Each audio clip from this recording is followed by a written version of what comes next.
नमस्ते किसान भाइयों, गोट फार्म अपने यूट्यूब चैनल पर सभी किसान भाइयों का स्वागत है।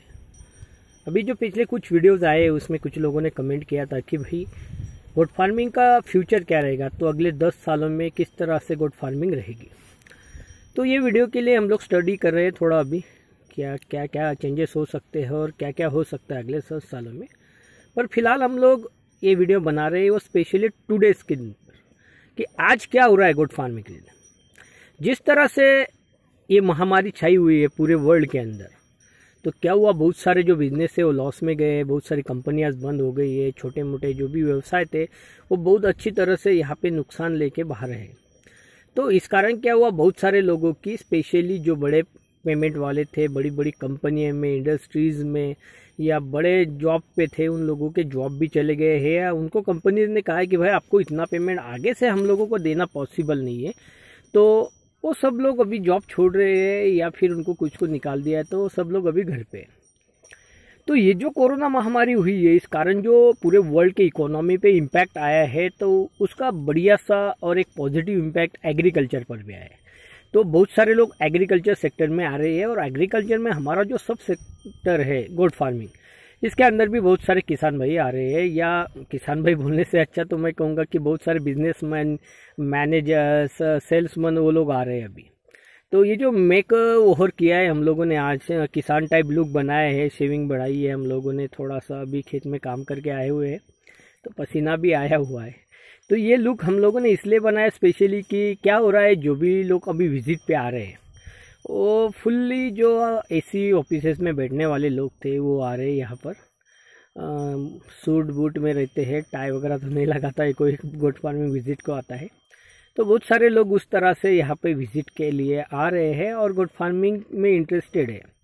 तो कुछ लोगों का जो जिसके साथ में इंटरेक्शन हुआ है, तो हम लोग उसके कुछ जो हमारे दिमाग में जिस तरह से कुछ उनका प्लान था और उसके ऊपर हमारी क्या ओपिनियन थी, इसके ऊपर हम लोग ये वीडियो बना रहे हैं आज के दिनों के लिए। कोरोना के साथ साथ जब इम्पैक्ट आया है एग्रीकल्चर ने स्पेशली गोट फार्मिंग के लिए, तो हम लोग उसके ऊपर अभी ये वीडियो बनाने चाहते हैं। तो कुछ यहाँ नज़दीक की तहसील है हमारे यहाँ पे महाराष्ट्र में, हमारे गोट फार्म के पास में, वहाँ से एक बढ़िया सा मैनेजर टाइप पर्सनैलिटी हमें विजिट के लिए आई थी। उनका कहना था कि वो इससे पहले इन्फोसिस कंपनी में काम कर रहे थे, ऑफिशियल वर्क था उनका, उनको पेमेंट था करीबन 1.5 लाख रुपए पर मंथ। तो अभी उन्होंने काम स्टार्ट कर दिया था शेड बनाने का, गोट फार्मिंग करना है उनको, उनका क्लियर था, काम स्टार्ट कर दिया है, शेड बन रहा है उनका। तो अभी विजिट के लिए आए थे, कुछ गुड्स परचेस करना चाहते थे, तो उस हिसाब से वो विजिट कर रहे थे अलग अलग फार्म से और कुछ इन्फॉर्मेशन भी कलेक्ट कर रहे थे। तो जैसे ही वो आए तो उन्होंने बताया कि उनको इन्वेस्ट करना है 10 लाख रुपीज़, उनका शेड बन रहा है और उनको अभी गुड्स लेना है। तो फार्म पे जब आए तो हमारे फार्म पे जो रखते हैं हम लोग, सिरोही होती है ज़्यादा से ज़्यादा, उस्मानाबादी होती है, बीटल है, कुछ बोर गुड्स हम लोग संभालते हैं। तो हाईली एजुकेटेड पर्सन जो कि एक बड़े रेपुटेड मल्टीनेशनल कंपनी में जॉब कर चुके हैं, अच्छी खाटी मोटी तनख्वाह थी उनको, वो पर्सन जब आता है विजिट के लिए और हमें आने के बाद पूछता है कि ये नस्ल कौन सी है, वो कौन सी है, फिर ये चारे कौन से हैं, इसमें कितनी कब बुआई होती है, क्या होता है, मतलब टोटली ब्लैंक पर्सन था। उनको कुछ भी पता नहीं था किसानी के बारे में। हालांकि उनके फादर किसान थे, किसान है उनके पिताजी, वो बता रहे थे। तो पर इस बंदे को कुछ भी पता नहीं था और इनको करना था, उनका कहना था फुल टाइम यही करना है और इससे अलावा हम लोगों को कुछ नहीं करना है। जॉब बहुत दिनों तक हो गई है, 20-25 सालों से जॉब कर रहे भाई, अच्छी खासी पगार थी, अभी बहुत सारा पैसा भी हम लोगों ने कलेक्ट कर लिया है। बट अनफॉर्चुनेटली कोरोना के कारण उनका जॉब चला गया है। कंपनी ने उनको कहा कि भाई आप कल से ना आए तो अच्छा रहेगा, क्योंकि इतना पैसा भी नहीं है कंपनी के पास में कि कंपनी उनको पेमेंट दे, या फिर आना है तो कट ऑफ पेमेंट में, मतलब कम पेमेंट देगी, जितना अभी रूटीनली चल रहा है उसको छोड़ के वो लोग कम देंगे। तो अभी इतने बड़े वो कंपनी में जो बंदा काम कर रहा था वो अभी ब्लाइंड गेम खेल रहा है एग्रीकल्चर के साथ में, उसमें स्पेशलाइजेशन कर रहा है वो गोट फार्मिंग के अंदर। उनको कुछ भी नॉलेज नहीं, उन्होंने कुछ भी नहीं लिया। मैंने जब उनको ट्रेनिंग के बारे में पूछा, कुछ बुक्स वगैरह कुछ पढ़े, कुछ भी नहीं बोले, अभी देख लेंगे धीरे धीरे। तो सिंपली मैंने उनको एक ही बात पूछी कि भाई जब आप इतने बड़े कंपनी में कोई प्रोजेक्ट हैंडल करते हैं, तो जैसे प्रोजेक्ट आ गया वर्किंग शुरू हो जाती है कि उसके ऊपर कुछ स्टडी, कुछ एनालिसिस, उसके लिए क्या चाहिए क्या नहीं चाहिए, ऐसा कुछ नहीं होता है कंपनी में। तो उन्होंने बोला कि हाँ नहीं नहीं ऐसा तो नहीं होता है, पूरा स्टडी होता है, एक्सपर्ट टीम होती है, वो प्रोजेक्ट को अच्छे से समझते हैं, फिर उसमें प्लस माइनस क्या है, किधर से माल आएगा, किधर जाएगा, कितना वर्किंग है, कितने वर्कर्स लगेंगे, कितना टाइम पीरियड लगेगा, उस हिसाब से हम लोग पूरा स्टडी करते हैं। तो फिर गोट फार्मिंग या एग्रीकल्चर में आप ऐसा क्यों नहीं कर रहे? तो हंस रहे, ये ज़्यादा कुछ नहीं बोल रहे, स्माइल कर रहे सिर्फ। तो ये ज़्यादा कुछ प्रॉपर नहीं है। ऐसे बहुत सारे एग्जाम्पल है, बहुत सारे वाइट कॉलर पीपल्स जो अच्छी खासी मोटी तनख्वाह या बड़े बड़े पोस्ट पे काम कर चुके थे, वो अभी विजिट कर रहे हैं हमारे यहाँ पे, और इसी तरह से वर्किंग हो रहा है। कोई लोग इंटरेस्ट से नहीं लेते एग्रीकल्चर को, ब्लाइंडली करते हैं, और प्रॉब्लम आता है आगे तो फिर एग्रीकल्चर बदनाम हो जाता है गोट फार्मिंग के नाम पे। फिर लोग बोलते हैं कि नहीं नहीं कुछ भी बताया जाता है, ऐसा नहीं होता है, कुछ नहीं होता है।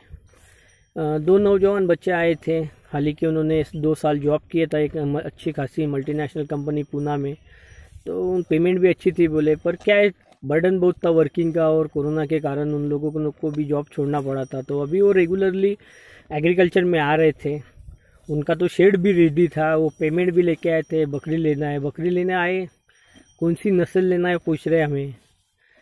तो उनके पास सबसे ज़रूरी बात तो फोडर की कोई अवेलेबिलिटी नहीं था, कोई चारा नहीं, कुछ भी नहीं था उनके पास में। फिर भी वो लोग पेमेंट लेके आ गए, बकरी परचेस करना है उनको। तो ऐसा ब्लाइंडली एग्रीकल्चर के साथ नहीं काम करते, जिस तरह से बाकी हर एक फील्ड में बहुत स्टडी करके काम होता है। तो उसी तरह अगर आप लोग गोट फार्मिंग में एग्रीकल्चर में काम करें तो किसानों को नुकसान नहीं होगा और अच्छे से अच्छा मुनाफा होगा, क्योंकि एग्रीकल्चर हाईली रिस्क बन चुका है आज के घर में।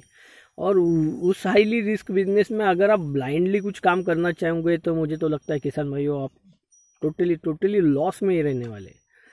तो यहाँ पे क्लीन शेव और एक बढ़िया से कपड़े इनकी ज़रूरत तो है, पर वो कब तक है? तो भाई आप ऑफिस में बैठे हैं आपके गोट फार्मिंग के तब तक। अब ऑफिस से बाहर निकल के आपके फार्म पे अगर आते हैं तो आपको एक रूटीन जो भी कपड़े होंगे वही रखना है, काम करना है।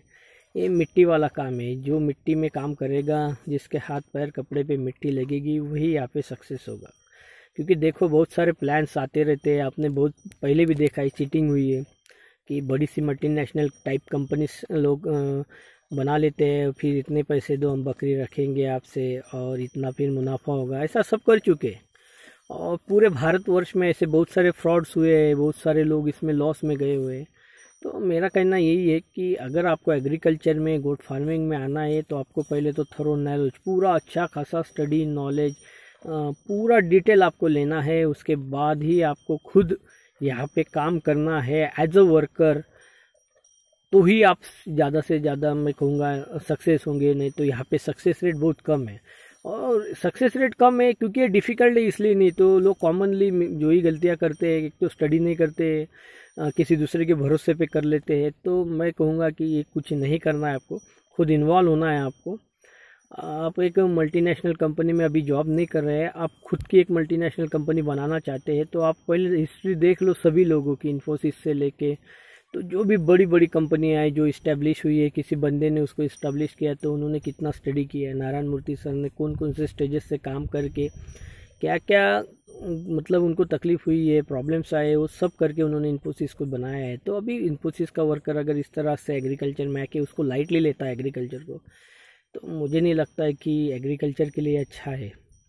वो किसानों के लिए या वो इन्वेस्टर के लिए तो बुरा ही है, पर एग्रीकल्चर के लिए भी ये बुरा है। क्योंकि कैसे अच्छे अगर हाईली एजुकेटेड बंदे यहाँ पर आएंगे तो मुझे लगता है ये फील्ड अच्छा रहेगा, उसी तरह से इम्प्रूव होगा। और ऐसे अच्छे लोग अक्सर फील्ड में रहेंगे तो उनसे उनके आसपास रहने वाले किसानों को भी बहुत लाभ होता है। तो मैं एक ही कहना चाहूँगा कि स्टडी करके हमको काम करना है। आइए, कोरोना के साथ में जब भी हम लड़ रहे हैं यहाँ पे, तो उसमें बहुत दिक्कत आई है, बहुत सारे लोगों ने जॉब छोड़ी है, और जो जॉब छोड़ चुके हैं, जॉब चली गई है, वो लोग जब आ रहे हैं इधर एग्रीकल्चर में, स्पेशली गोट फार्मिंग में, तो हमारा एक ही कहना है कि अच्छी खासी स्टडी करना है आप लोगों को, उसके बाद ही आप यहाँ पे आएंगे तो ये एग्रीकल्चर के लिए बहुत लाभदायक होगा।